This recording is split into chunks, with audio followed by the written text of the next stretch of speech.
Imagine standing alone in front of a mirror, the kind of mirror that doesn't just reflect your face, but seems to peer deeper, past the surface, into something fragile and hidden. You look at yourself, and for a moment, there's a pause, a flicker of recognition, and yet something feels off. Who is this person staring back? You know it's you, but the reflection carries a weight, a subtle accusation. Why aren't you enough? It seems to ask. And no matter how many times you tell yourself that you can do it, the voice in your head whispers back in quiet persistence. You're not ready. You're not capable. Others are better. This is the silent war that millions of people fight every day, a war invisible to the outside world, but deafening within. It isn't born from laziness, nor from incompetence. It's born from a quiet erosion of belief in oneself, a slow seep of doubt that grows so insidiously you hardly notice it until it governs your life. Confidence, the world tells you, is something you either have or don't. You either walk into a room like you belong, or you shrink, your presence muted by fear. But this is the first illusion. Confidence is not a gift reserved for the loud or the bold. It is not tied to wealth, talent, or charisma. It is not a coin you are handed at birth. It is far simpler, yet far more profound. It is a learned expectation, a quiet conviction that your actions can shape outcomes, and that your voice, no matter how small, matters. Most people never understand this. They chase the wrong markers, achievements, approval, praise. They mistake the applause of others for their own worth. They think that if they succeed externally, confidence will follow naturally. And yet, even at the peak of success, insecurity remains. A brilliant career, a perfect social image, accolades on every shelf. None of it fills the silent gap within. That gap is the chasm between who you think you must be and who you truly are capable of becoming. Consider the mind of a person paralyzed by hesitation. Every decision feels heavier than it should. Every opportunity larger than it seems. The simplest tasks become battlegrounds. Sending an email, speaking up in a meeting, asking a question. All are fraught with imagined judgment. It is not laziness that prevents them from acting. It is overstimulation, fear, and the constant inner narrative that magnifies risks and minimizes agency. Their energy is drained not by circumstance, but by a ceaseless dialogue between doubt and imagined failure. Here lies another illusion, that confidence is visible, performative. People believe that confident individuals are always extroverted, always smiling, always assured. Yet the truth is quieter, subtler. True confidence is the calm persistence that continues despite fear, the patient skill of moving forward when every instinct tells you to retreat. It is the inner stillness that allows one to act without being consumed by the outcome. And it is built slowly, deliberately, like the structure of a great cathedral, stone by stone. This quiet erosion of self-belief is not random. Life teaches us lessons, often harsh ones, from an early age. A child stumbles while learning to ride a bike. A teenager struggles in school, their mistakes magnified by comparison to others. Young adults face rejection in jobs, relationships, or creative endeavors. Each small failure, each moment of doubt, leaves a trace. And unless something actively interrupts this pattern, the trace becomes a line, the line becomes a path, and the path becomes the default state. I am not enough. Over time, this narrative calcifies into a deep-seated belief, so automatic that most people cannot even articulate it. But here is the subtle truth, the one most miss. You are not weak. You are not incapable. You are not defined by the illusions your mind has created. You are not failing because you lack talent or moral fiber. You are failing only because you have never learned the framework of trust in yourself. You have never built the scaffolding of confidence from which you can act freely, reliably, and without self-sabotage. Confidence is a structure, not a gift. It is constructed from repeated action, deliberate engagement with challenges, and the cultivation of small but undeniable evidence that you can influence your world. The philosopher Carl Jung would call this a confrontation with the shadow, the internalized insecurities, the whispers of inadequacy that lurk in the corners of consciousness. Nietzsche would frame it as the will to power, the drive to reclaim agency over a life that has quietly eroded under the weight of self-doubt. Viktor Frankl would insist that even in the face of apparent impotence, meaning emerges through action, that each choice, each deliberate step forward, is a testament to human resilience. Alan Watts might remind us that life is not a rehearsal, not a test of perfection, but a continuous dance of participation, and that confidence grows not from controlling the dance, but from engaging in it fully, moment by moment. Even at this early stage, there is a crucial insight. Confidence is not a personality trait. It is not fixed. It is not a reflection of your environment, your upbringing, or your past mistakes. It is a trained expectation, a belief that your actions can produce results. And here is the beautiful paradoxical part. It begins with evidence. Not abstract platitudes, not motivational slogans, not comparison to others. Real confidence emerges from acting, from testing yourself in ways that are meaningful, from seeing repeatedly that you can navigate the world and influence outcomes. Yet most people hesitate here, trapped in the cycle of imagining failure. The mind paints every potential action as a perilous cliff, every step forward as a possible misstep. And so we shrink. We avoid. We silence our own potential before it has the chance to speak. But this hesitation is not a moral failing. It is a symptom, a psychological echo of a life conditioned to doubt itself.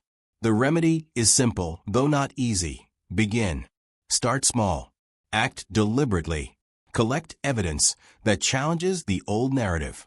Each action is a stone in the foundation of unshakable confidence. By the end of this section, the tension is set. The audience sees the contrast between what people think confidence is: loud, performative, innate, and what it truly is: built, earned, tested, and internalized.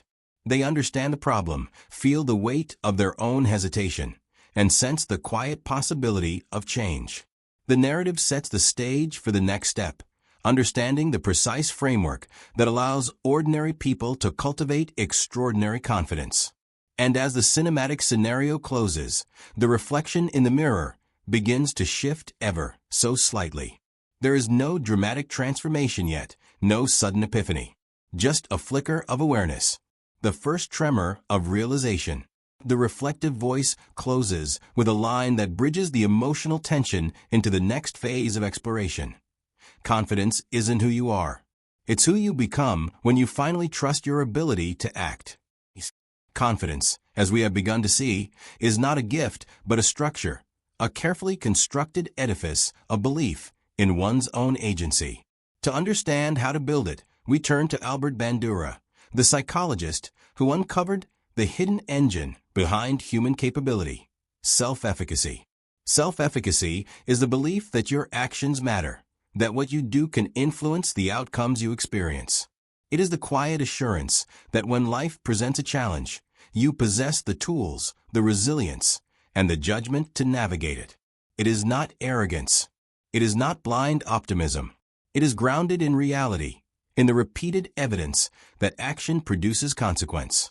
Bandura identified 4 primary ways in which self-efficacy is developed, and each is a doorway into understanding confidence as a learned and cultivable trait. The first is mastery experiences. These are the moments when action meets success, when effort produces tangible results. The psychological truth here is profound. Confidence is not born in theory. It is forged in practice. Nietzsche might call it the will to power, the reclamation of agency through persistent action.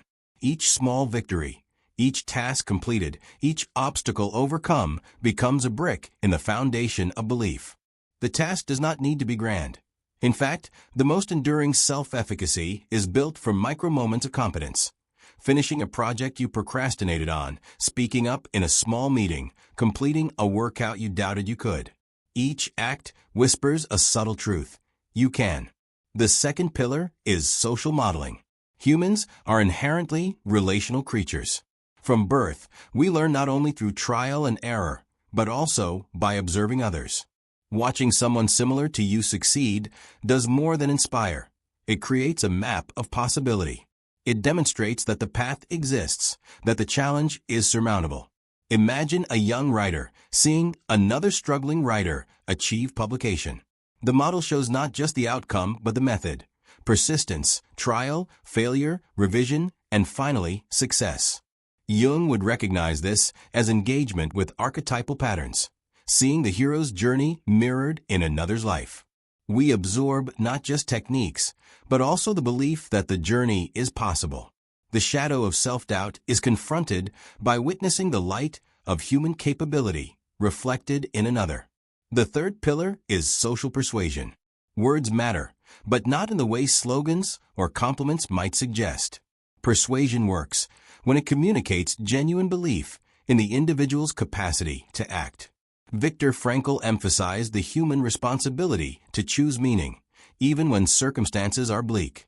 A voice that says, "You can do this," when aligned with truth and opportunity, can redirect a life. It is a subtle force, a kind of psychic scaffolding that supports action where doubt would otherwise dominate. Yet this must be paired with authenticity. Empty encouragement is hollow. True persuasion reinforces action, nudging the individual toward moments where mastery experiences can occur. The fourth and final pillar is the physiological and emotional state. Humans are embodied creatures. Our bodies and minds are intertwined in ways that shape our beliefs. Anxiety, stress, and fatigue are not mere obstacles. They are signals that can be misinterpreted. When the body trembles or the heart races, the mind often interprets these sensations as evidence of incapacity. But in truth, these physiological cues are neutral. They can accompany action, not prevent it. Alan Watts might remind us that life's energy flows through us whether we act or not. Confidence emerges when we learn to interpret the body not as a messenger of limitation, but as a partner in action. The act of breathing steadily, observing bodily tension, and moving deliberately transforms fear into a manageable signal rather than a barrier. Together, these pillars form the Bandura blueprint: mastery, modeling, persuasion, and physiological regulation. They create a cycle. Small actions build belief. Belief invites more action. Observation of others and guidance from meaningful voices amplify the cycle. The body follows the mind, not the other way around. Over time, the architecture of self-efficacy grows, and with it, confidence becomes less a hope and more a lived reality. Yet to fully understand its power, one must explore the philosophical dimension. Confidence, reframed through self-efficacy, is fundamentally a confrontation with existential freedom. Nietzsche's notion of the will to power is not mere domination of others, but mastery over one's own potential. Jung's shadow work emphasizes the necessity of facing the parts of ourselves we deny: our fear, our doubt, our hesitation. Frankl insists that action, meaning, and choice are inseparable. We cannot wait for life to empower us. We must empower ourselves. Watts, with his gentle insistence on participation, reminds us that confidence emerges not from controlling life, but from engaging in its flow fully and authentically. There is also a tension between internal and external worlds. Many confuse external validation with self-efficacy. They think confidence arises when others recognize their competence. This is the trap that leads to the illusion of confidence, a temporary high that collapses the moment external approval disappears. Internal self-efficacy, by contrast, is impervious to external fluctuations. It is the knowledge that even in the absence of applause, even when the outcome is uncertain, your actions matter. It is the steadiness of the ship in a storm, not the brightness of the lights on the shore. Philosophically, self-efficacy reframes failure. Failure is no longer evidence of incapacity, but data. It is information to be processed, refined, and integrated. A failed presentation, a botched negotiation, a poorly executed project, all become opportunities to calibrate action, to adjust approach, and to grow belief in the self through repeated engagement. Nietzsche would call this the eternal recurrence, living fully, accepting the weight of experience, and reclaiming agency in every iteration. Jung would see it as individuation, integrating shadow and light into a cohesive self. Frankl would see it as the exercise of responsibility and meaning in action. By the end of this exploration, the viewer begins to see that confidence is not magical. It is not instantaneous. It is systematic. It is learnable, trainable, and cumulative. It is the deliberate cultivation of belief that your actions matter, that you have capacity, and that your life is a landscape you can shape through conscious, repeated engagement. And it is profoundly liberating. The illusion that you are subject to the whims of circumstance dissolves when you realize that influence is always possible, if only you act. This understanding bridges the emotional tension introduced in the first section. The audience has felt the quiet erosion of self-belief. They have seen the mirror, confronted the silent voice of doubt. Now, they understand that the mirror is not a verdict, but a canvas. Their reflection is not fixed, it is mutable. And the blueprint for change is not abstract, it is tangible, composed of repeated actions, guided observation, supportive persuasion, and embodied awareness. As the cinematic arc of this section closes, the tone shifts subtly from reflection to anticipation. The audience senses the possibility of transformation, the blueprint of self-efficacy ready to be enacted. The mirror of the mind, once a source of silent accusation, now hints at potential. And the narrative flows naturally into the next phase, the stage where understanding becomes practice, where knowledge is transformed into action, and where the slow, deliberate construction of unshakable confidence begins to take shape. Belief is built, not found. Action is the architect, and you, quietly, are the builder. There comes a moment, a shift, when the journey of self-doubt meets the quiet force of determination.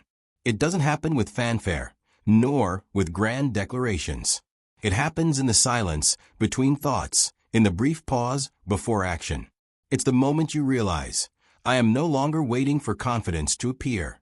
I am creating it. Imagine standing once again before the mirror, but this time, something has changed. There's no dramatic transformation, no sudden burst of external validation. Instead, it's as though the mirror is simply reflecting a subtle shift in the way you see yourself. You see not who you were or who you thought you should be, but who you are becoming. The doubt is still there, lurking in the background, but it no longer defines you. And in this silence, there is something profound, an understanding that confidence is not a gift, nor a personality trait. It is a byproduct of doing. It is a rhythm of action. And now, you know how to create it. At this point, the mental battle shifts. The old self, that part of you that was paralyzed by fear, is still there, whispering its doubts, pointing out every flaw, every mistake. It tells you that you're not enough. It tells you that you'll fail. It tells you that you're not worthy of success. But the new self, the architect of your own confidence, has begun to rise. It is quiet, steadfast, and unshakable. And it knows that confidence isn't an emotion. It's a behavior. It is a practice. It is an act of continuously choosing to show up, to take risks, to fail and try again, over and over. Here's where the narrative of confidence changes. It's no longer about waiting for the perfect moment, the perfect conditions, or the perfect version of yourself. It's about starting where you are, imperfect, unsure, and yet willing to move forward. Every action, no matter how small, builds the internal architecture of belief. With each decision to step forward, the path becomes clearer. The doubt may still be present, but it is no longer the anchor that holds you back. It is simply a passing cloud in the sky, something you observe, acknowledge, and then release. This shift from passive waiting to active creating is the true essence of Bandura's self-efficacy. It is not just about the belief that you can succeed. It is the understanding that you must succeed, not for anyone else, but for yourself. The success is not in the achievement, but in the act of trying, of showing up, of engaging with the world. In this process, you are crafting something far more enduring than external validation. You are shaping your own sense of worth, moment by moment, action by action. Imagine waking up each day, knowing that the day ahead is not a test of your abilities, but an opportunity to build them. Every challenge you face is not a sign of your inadequacy, but an invitation to deepen your confidence. The old self, which once cringed at challenges, now embraces them. It sees every failure not as evidence of weakness, but as data, an opportunity to learn, to adjust, to grow. Each failure becomes a stepping stone in the architecture of self-belief. And with each action, no matter the result, the foundation grows stronger. There is a quiet power in this realization. The power to act in the face of fear. The power to move forward even when the outcome is uncertain. It's not about perfection. It's about persistence. It's about knowing that even if you stumble, you can rise again. And the act of rising, the act of continuing, is what transforms you. Confidence is not a fixed point to be reached. It is a flowing process, a movement, a rhythm that carries you forward even when the terrain is uncertain. This is where the cinematic flow of the narrative takes shape. The rhythm of the story changes as the viewer is invited to experience the tension between the old and the new. The old self, filled with doubt and hesitation, is still present, but the new self, the one that acts despite fear, is beginning to take form. There is an undeniable shift. The moments of hesitation are fewer. The moments of action are more frequent. The mirror is still there, but it no longer holds the power it once did. The reflection is no longer an external judge, but a mirror of the transformation happening within. In the face of uncertainty, the architect of the self becomes the person who can trust the process. They understand that the destination is not as important as the journey. The outcome is not as crucial as the act of engaging fully with life. Every small success, every moment of courage, is a brick in the structure of unshakable confidence. The more you engage with the world, the more you trust your ability to affect change, the stronger the belief in yourself becomes. But there's another subtle shift that takes place, the ability to act without attachment to the result. This is perhaps the most profound aspect of building unshakable confidence. When you stop caring so much about the outcome, when you release the need for external validation, the weight of anxiety begins to lift. It's no longer about proving anything to anyone, not even to yourself. It's about participating in life, engaging with it fully, without the burden of self-judgment. The result becomes secondary. The act of trying becomes primary. This is the essence of true confidence, a quiet participation in life without the need to control or force. As you continue to engage with life in this way, you begin to realize that confidence isn't a destination. It is not a single moment of victory or realization. It is a continuous process, a constant dialogue between action and belief. You will fail. You will doubt. You will falter. But each of these moments becomes an opportunity to build a deeper, more resilient belief in your ability to act. And with each step forward, the old self, the one bound by doubt and hesitation, fades further into the background. The cinematic rhythm of this section builds to a climax. There is no loud declaration, no dramatic turning point. The transformation is slow, subtle, and quiet. But it is real, and the viewer feels it. They can sense the shift from a person who waits for confidence to appear to a person who actively creates it through the simple, everyday act of showing up. And as the section closes, there is a final, quiet reflection in the mirror. The person now stands, not in the shadow of doubt, but in the light of their own actions. They are no longer waiting for validation. They no longer need it. They know that their worth, their confidence, has been forged through engagement, through participation, and through the quiet, deliberate process of becoming. Confidence is not something you find. It is something you build. And in every action, you are the architect. As you stand before the mirror once more, there is no sudden transformation. There is no dramatic shift. But there is something deeper, an unshakable sense of quiet trust in yourself. You understand now that confidence isn't about perfection or external validation. It's about presence. It's a steady participation in life, the knowing that your actions matter. Confidence is built through engagement, not control. It is the foundation from which all else rises.